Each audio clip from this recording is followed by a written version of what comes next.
vamos começar o podcast Ecos da Igualdade e vamos discutir sobre direitos e igualdade. Na pauta de hoje, nós vamos falar sobre a falta de acesso à educação durante a pandemia para jovens periféricos. Como nós sabemos, há alguns anos atrás nós passamos pela pandemia do Covid-19 e alguns jovens que estavam em vulnerabilidade socioeconômica não puderam participar dessa única alternativa que era o ensino remoto. E para refletir sobre o assunto de hoje, nós estamos com o professor de filosofia, Rafael Souza. Olá, tudo bem? Bom, o que o senhor acha sobre o assunto? O senhor tem opinião a falar sobre? Tenho bastante a falar. Eu estava trabalhando na rede estadual de São Paulo quando começou a pandemia. Então, todos nós, professores que estávamos nesse momento, temos uma história para contar, saber como foi aquele momento. Foi um momento muito raro nas nossas vidas e muito triste também. Eu lembro com muita clareza que no dia em que foi decretada a pandemia, que não era mais para os estudantes irem para a escola, eu fiquei na porta da escola, de máscara, já estava com essa questão da máscara, e alguns estudantes tinham uma apresentação de um trabalho meu. Eles chegando com cartolina, com as coisas, e eu tendo que pedir para eles voltarem para casa. Sim. Nós trouxemos algumas perguntas para o senhor dar a sua opinião e argumentar sobre. Eu vou ler a primeira. Ok. A pandemia escancarou desigualdades que já existiam. E como o senhor acha que a filosofia pode nos ajudar a entender essa exclusão educacional nas periferias? Eu entendo a filosofia hoje de uma forma mais abrangente. A filosofia é a paixão pelo conhecimento e pelo estudo. E também refletir sobre o pensamento, como o ser humano se organiza nos seus pensamentos. E recentemente estava lendo um livro muito legal e estava reforçando quanto o pensamento não é uma atividade apenas cerebral.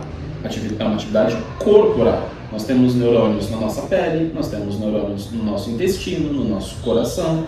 Partes do nosso corpo pensam por conta própria, sem precisar do cérebro. Então, hoje, pensando sobre a filosofia, a educação e este evento específico, eu vejo que a gente tem a escola, o ambiente escolar, como muito mais do que o espaço de aprender. É muito mais do que o ambiente de aprender novas coisas. É um ambiente de convivência, é um ambiente onde muitos dos nossos estudantes, principalmente os que estão em vulnerabilidade social, vão para comer, vão para conhecer novas formas de se relacionar, aprender os limites da sociedade. Então, refletindo em retrospecto como foi esse momento da nossa história, foi uma perda inigualável, assim, porque muitos estudantes tiveram déficit de alfabetização, tiveram déficit de conhecimento. A gente vê alguns estudantes tendo dificuldade de se relacionar até os dias de hoje, mesmo já tendo passado alguns anos, entre sociedade, entre si, o que é muito difícil para o nosso trabalho e muito triste de observar também. A gente vê que os fatos que aconteceram refletem hoje na nossa sociedade, né, que traz um grande impacto. A segunda pergunta podemos dizer que negar o acesso à educação é também uma forma de negar a liberdade e a dignidade humana? A gente pode afirmar isso com toda certeza, mas é sempre bom reforçar que educação, principalmente nos dias atuais. E aí também, já fazendo o link com a sua pergunta anterior, a filosofia sempre nos ajuda a questionar, a pensar, a ver as coisas de uma forma diferente. Se a gente vai falar de uma educação técnica, de uma educação formal, às vezes não, e isso é muito importante. A gente precisa saber o que se quer da educação com a formação. Se nós estamos pensando na educação que nós temos hoje no Brasil, na forma como ela foi inaugurada para os dias atuais, então nós estamos falando de uma formação cidadã, nós estamos falando de uma educação libertadora, nós estamos falando de uma educação que vai trazer novos pares para essa sociedade, para fazer essa sociedade evoluir. Isso com certeza é positivo. Agora, se a gente vai falar de uma educação que só vai formar mão de obra ou um exército de reserva para a economia, a gente está falando de uma educação que vai manter as coisas como estão. Então, uma educação que vai formar cidadãos a refletirem, a pensarem sobre suas decisões, sobre seus comportamentos, que vai gerar solidariedade entre as pessoas, aí nós estamos falando de uma educação que de fato pode trazer, com certeza, uma mudança positiva. A desigualdade digital pode ser vista como uma nova forma de exclusão social? Como a filosofia enxerga isso? Ok. Quando a gente está falando que a sociedade hoje vai se organizar digitalmente em uma parcela enorme do nosso cotidiano, então nossos amigos estão nas nossas redes sociais, nossa família está nos grupos dos mensageiros por aí, então nós estamos falando que digitalmente nós temos uma sociedade. Se a gente vai na filosofia lá do primeiro ano, das aulinhas, da Nova Acrópole, quando os filósofos se reuniam na praça para falar, hoje a nossa praça é virtual.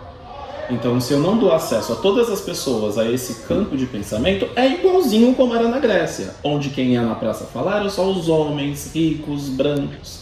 As mulheres, os negros, os estrangeiros eram todos excluídos. Então, é uma manutenção da nossa organização social como é feita até hoje. Então, a exclusão digital gera, com certeza, exclusão social. Gera exclusão social de acesso, de meios de pagamento, se a gente pensar no Pix. Se a pessoa não tem um celular e uma conta no banco, como ela faz Pix? Como ela recebe Pix? Não faz nem recebe. Então, a gente pensar meios, formas, mecanismos de incluir mais pessoas no meio digital é super positivo. Mas também, como eu disse, filosofia e reflexão crítica. Que meio digital? De quem? Quando? Também são coisas boas para a gente continuar pensando. Que tipo de impacto a falta de acesso à educação pode ter na formação crítica e cidadã dos jovens da periferia?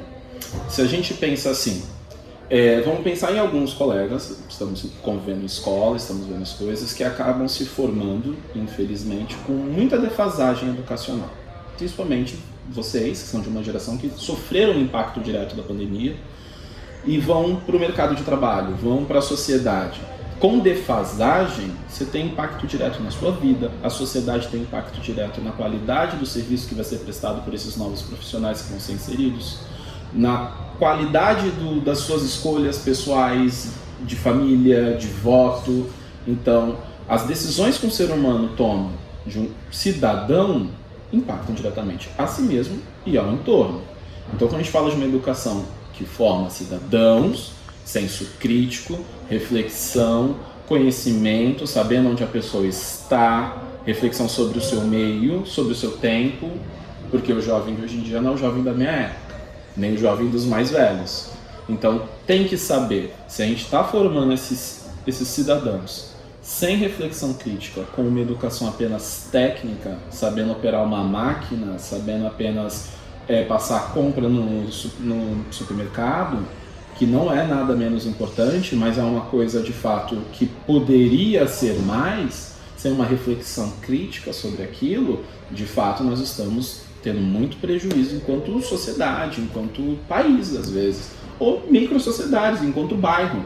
Nós estamos inseridos nesse momento nesse bairro, nessa cidade, e nós estamos formando uma geração esse ano, que são os terceiros anos da nossa escola, e que vão estar aí no nosso bairro, que vão nos atender nos serviços, que vão prestar serviços profissionais, técnicos, vão se profissionalizar. A gente quer ser atendido por todas essas pessoas, em todas as nossas necessidades? E é sempre importante refletir sobre isso, as gerações anteriores. Essa pode ser a futura médica que vai me atender. Eu quero que essa seja minha médica. Ou vocês também, para os mais velhos, que estão um pouquinho mais velhos. Essa vai ser a pessoa que daqui a pouco, quando você precisar que consertem seu computador de algo que você não sabe fazer, vai ser essa pessoa. Você quer essa pessoa? Por isso que também parte da formação cidadã, eu faço sempre muita questão de dizer, é solidariedade. A gente refletir sobre o outro com carinho, com afeto, como se a gente gostaria de ser tratado. Se o senhor pudesse deixar uma mensagem final para os jovens que enfrentaram dificuldades de estudar nesse período, qual seria? Eu acho que ter curiosidade, porque se você refletir sobre a escola, o período escolar no passado mais recente, no presente e num futuro muito próximo, a gente tem uma perspectiva muito parecida. Então, nem tudo a gente vai acabar lembrando, nem tudo a gente vai acabar aproveitando, nem tudo a gente vai acabar usando. Mas é tudo muito importante. Então, se você se mantém curioso, se você se mantém interessado, se você continua aprendendo, é chato, é cansativo ser estudante. Mas você nunca deixa de ser estudante. Eu não deixo de ser estudante. Meus professores não deixaram de ser estudantes. Porque todo dia a gente aprende. A gente aprende na escola coisas para ter acesso ao mercado de trabalho, acesso à universidade. Criamos amigos, criamos uma rede de pessoas que a gente tem afeto e carinho. Mas ao longo do nosso dia a dia a gente aprende a fazer o bolo com a nossa família, a gente às vezes aprende a elogiar de um jeito com uma pessoa que a gente conhece numa festa. Todos os dias nós podemos aprender. Então, se você teve alguma dificuldade durante a pandemia, se aconteceu alguma coisa que teve alguma falta na sua formação educacional, seja curioso, não tenha vergonha, com humildade e curiosidade a gente consegue aprender tudo. Muito bom. É o nosso papo de hoje, dividir conhecimento, e é sempre bom a gente dividir conhecimento e refletir as nossas ações de hoje para o futuro, para a gente colher bons frutos. Esse foi o nosso podcast de hoje, espero que tenham gostado.